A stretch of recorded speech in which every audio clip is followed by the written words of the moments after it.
TGQ kid, I'm so glad you're here.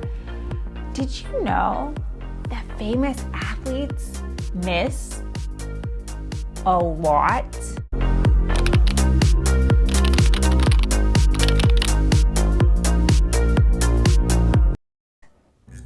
I know, it's hard to believe, but the stats don't lie. Major basketball players only make about half of their shots, if even that, which means that they're missing half the time they take a shot.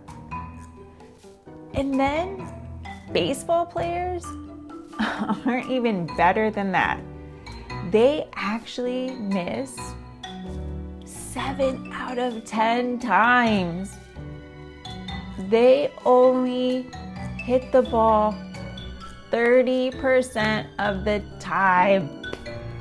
And these are amazing athletes that we look up to, failing all the time. And they're not the only thing in our lives that seem like they're failing.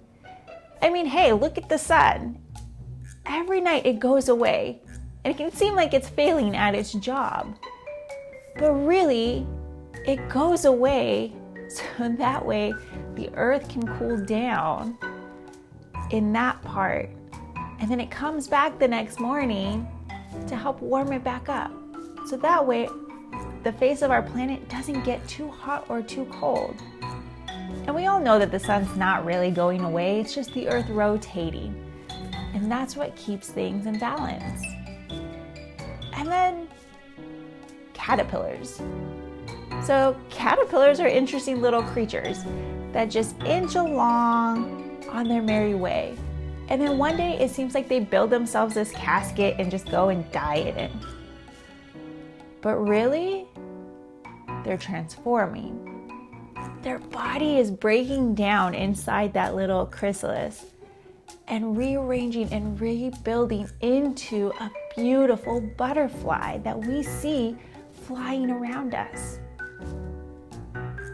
Even you and me inside of our bodies, we break down things like muscles in order for them to grow bigger.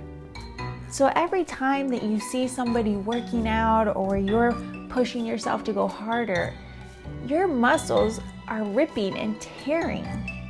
But those little rips and tears that look like they're breaking down the muscle are actually helping it to repair and to grow bigger and stronger than it was before. Do you think that all of this tearing down, breaking down, looking like you're failing, but you're really succeeding, it's happening all around us? Do you think possibly that that's something that we actually experience ourselves? That when we're going through those hard times, maybe we're not failing at all. Maybe we're going through a transformation or getting pushed forward to that next level.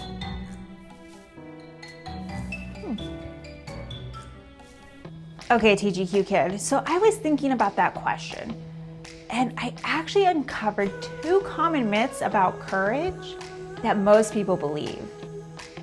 But before we bust those myths, do something with me.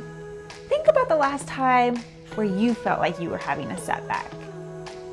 Maybe where you took a shot and missed.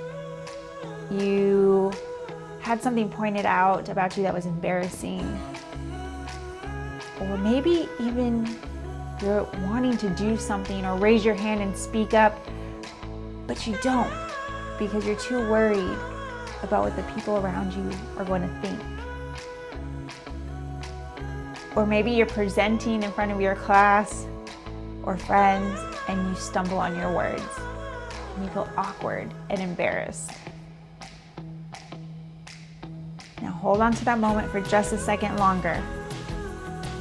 What's going on in that moment? Are your emotions just going wild and they feel larger than life? And your thoughts are just blaring out of your head to where you're looking around wondering if anybody else can hear them too.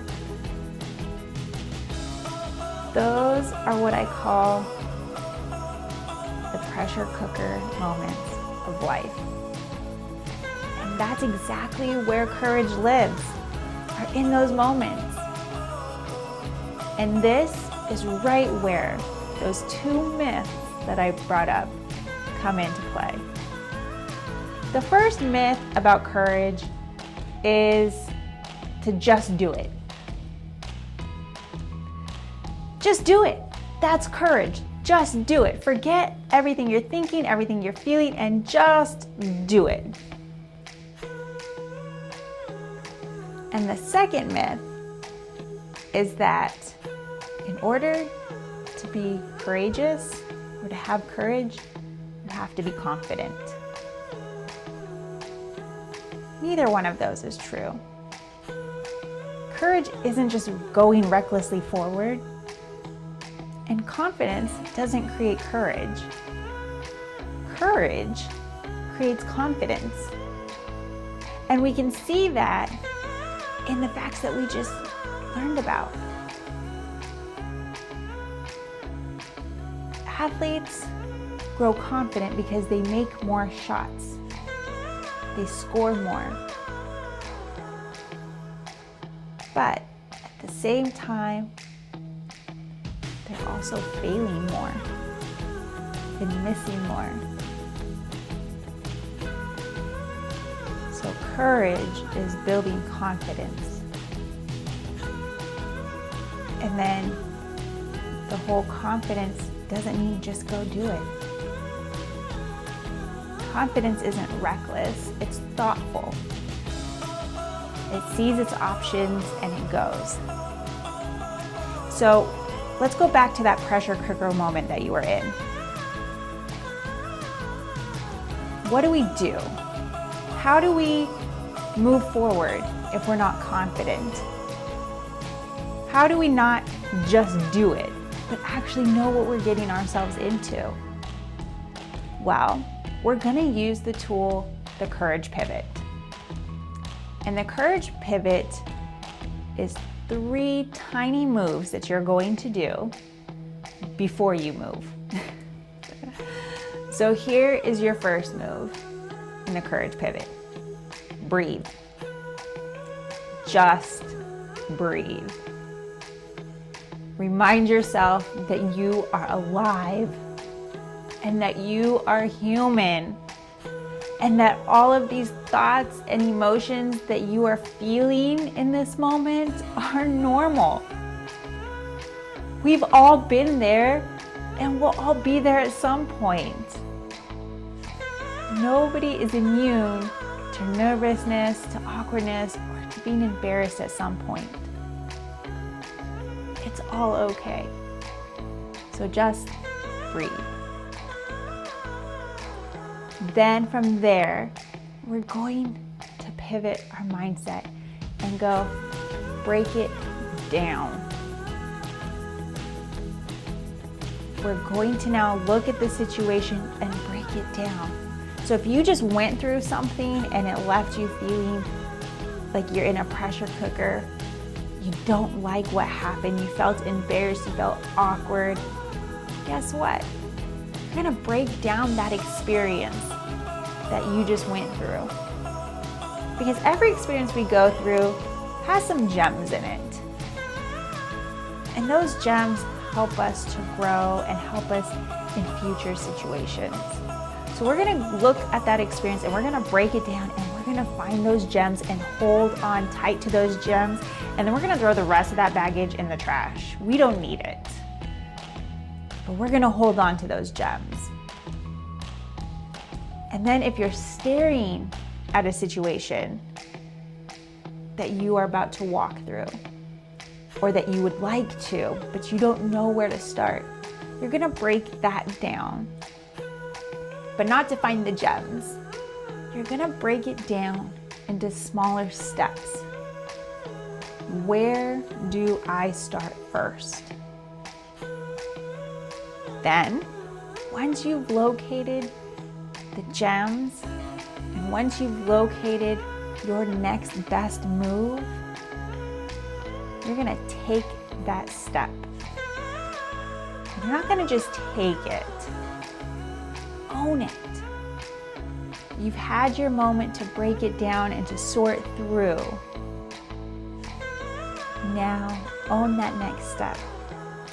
Because when you own that step, guess what? You're gonna look a lot more confident than if you're standing on one leg trying to decide if you're gonna take it. So, remember, TGQ kid, courage isn't just do it. Courage doesn't come after you have confidence. Courage is what helps build that confidence in you. And when you're in those pressure cooker moments, remember the courage pivot. Breathe, break it down, make your move.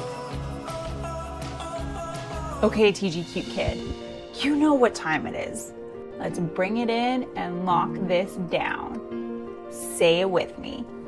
I am a TGQ kid. I train daily to become better. I stay grounded in who I am, and I'm quick to do the right thing. That was awesome. And always remember, TGQ kid, that you are perfectly, uniquely you. And the world wouldn't be whole without you. Well, until next time, kiddo.